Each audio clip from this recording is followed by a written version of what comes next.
Greetings. I just want to say that it's an honor to come to you guys today and give you a short devotion in our journey of Holy Week. And forgive me for my eyes darting back and forth. I'm learning this whole video process. And so, yeah, hopefully I won't be too distracting.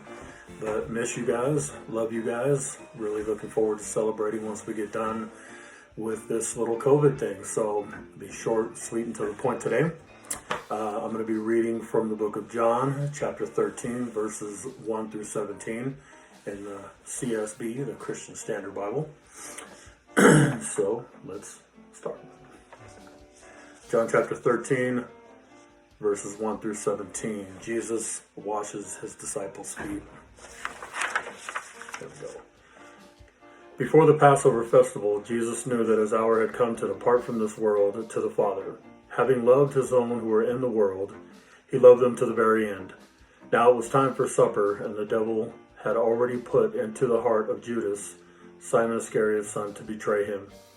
Jesus knew that the Father had given everything into his hands, and that he had come from God, and that he was going back to God. So he got up from supper and laid aside his outer clothing, took a towel and tied it around himself. He next poured water into a basin and began to wash his disciples' feet and to dry them with a towel tied around him. He came to Simon Peter, who asked, "Lord, are you going to wash my feet?" Jesus answered him, "What I'm doing you don't realize now, but after you will understand." "You will never wash my feet," Peter said. Jesus replied, "If I do not wash you, you have no part with me."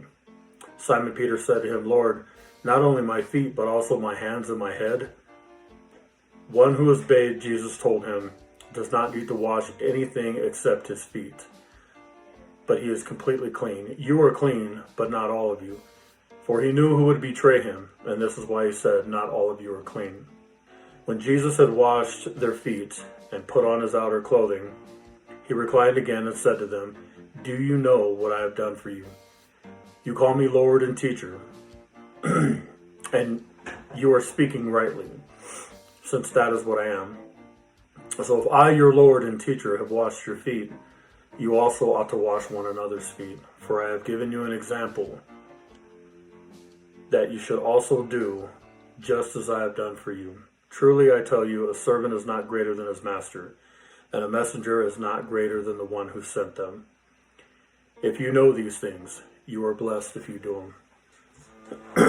I don't think I've really ever read that and done a devotion, so this is new to me. I started thinking about even my Catholic upbringing. The focus was mainly on the crucifixion, the day of waiting, and then the resurrection.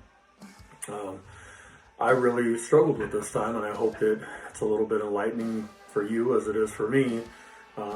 Just learning about this moment, the last moments that Jesus had with his people. You know, somebody said that before you get to the crucifixion, before you get to the death, before you get to the resurrection, you have to sit in the upper room, and that's where they're at right now. He also said when you look at the cross from the upper room, you're going to see that there's instruction and humility in both. You know, I've listened to countless sermonettes during this time. I've read a lot of articles. Like I said, I was very unprepared. I've read it before. I went through catechism, never preached on it. So yeah, actually walking through this right now is something brand new for me, and I got some interesting things out of it. So I have 3 breaks in the passage, and I'm going to break them down like this: Jesus prepping, Jesus being an example, and Jesus teaching. The first is verses 1 through 5, Jesus prepping. The one thing that stands out to me is how Jesus is behaving. I mean, knowing that he's going to be betrayed, knowing that he's going to go to the cross, knowing that he's going to die this horrible death, that he's going to be killed. And then on top of that, like the resurrection, I mean, I guess, yeah, if I knew that I was going to come back, but still, I mean, the process of going through everything, I started thinking about, you know, the next day, here he is going to be captured and tried and killed. And in this moment, he is loving on his disciples to the end. I kind of asked my question, how would I act? How would you act? Again, not to point out that, you know, continually the season that we're in right now, but so much for not being anxious about tomorrow. I mean, we're seeing people hoarding, and we're seeing people being selfish. Yeah, we're seeing people be generous, and we're seeing people do some great stuff. Great acts of love are taking place, but I don't know. It's a panic sets in, and I don't know if I would be so calm. And I'm watching Jesus just be calm and cool and perform probably one of the greatest teachings that I think we miss out on a lot because we're so caught up with the death and the resurrection. We kind of miss what happens through the whole week. I'd probably be doing some last wishes type stuff. I'd probably be selfishly thinking about who I can spend time with and what can benefit me. And Jesus is, again, just giving. Kind of begs the question I put, if you knew tomorrow was your last day, what would it look like? Jesus is in his preparation time. He's setting up for, again, like I said, one of the greatest times of teaching and challenging those who profess to actually believe in him and follow him. The second thing I see is in verses 6 through 11 is Jesus being an example. I alluded to that earlier. Is Jesus is about to blow his people out of their comfort zone again. They're following him. They're already getting broken of kind of the pharisaical beliefs on who Jesus is and what he was coming to do. And these guys are being persecuted and pursued as well for what they're believing in Jesus. And we're looking at them like, man, they're radical, man. They're really like, they're really believing. And Jesus again just drops his bomb on them, and he starts washing his disciples' feet. And they're like, man, we've all come to the realization, the understanding that you are God, and this is what you're doing right now. And you got Peter, you got old rockhead Peter, man, that's sitting there, he's like, Jesus, God, are you going to wash my feet?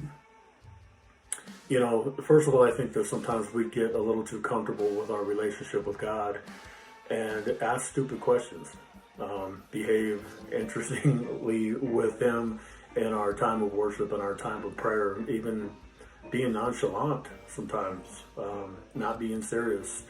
I really think that this time right now is challenging me as we're not traveling to a place, as we're not being led in this corporate communion or corporate worship. I'm sitting in front of a TV and I have all these distractions, all these things that could be fighting for my attention and my affection. How do I sit here and how do I pay attention? How do I love? How do I follow? How do I engage? And I think sometimes that we get like that with Jesus. I'm going to be the first to admit that I have a long list of things that I will do and I won't do.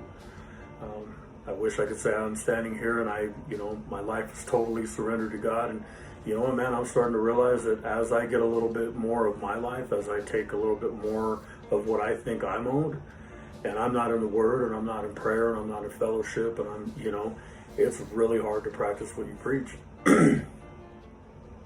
I mentioned I've been doing some research and read a lot of meditations, and the one that I read that really hit my heart was that the God who kneels, and I won't go into too much detail because we don't have a lot of time, but I think we need to be mindful of who is kneeling before us. And Jesus told Peter, you don't realize what I'm doing now, but later I think you'll understand. We have a God that pursues us. We have a God that sacrifices and loves relentlessly and became fully human to show us the way. And I think Jesus, in this moment of humility, this moment of preparation, this moment of example, is setting up for a great teaching. Third point that I have is in verses 12 through 17 is that Jesus is teaching us. He's showing us something. Jesus comes back to the part of the group, after this amazing time of humility, like I said, and he reclines. He takes a position of relaxation, not a position of authority. I just showed you a great example. Now let me give you the teaching. He's relaxing. He's back in the group. He's a part of them. He's making them feel like one. And he begins to explain. He begins to teach what's going on. He's like, did you see what happened there? You call me Lord. You call me teacher. And you're absolutely right.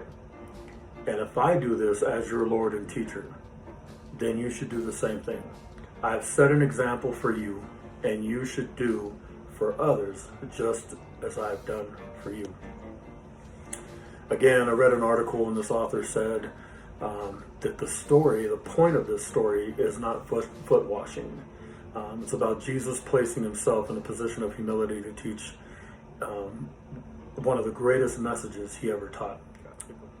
To allow Jesus to cleanse our feet is to remove all that prevents us from using our feet to follow him, to scrub away our insecurities, to wash away our weariness, to buff out our bitterness.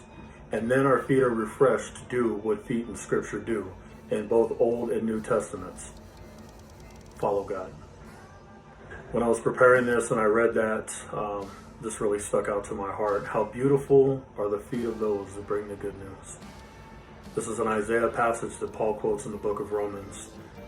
And so I guess one of my biggest questions to you, not just this week, but in life, is how will you bring the good news today and the days to come? I have a few things for you to ponder as we head into the next few days.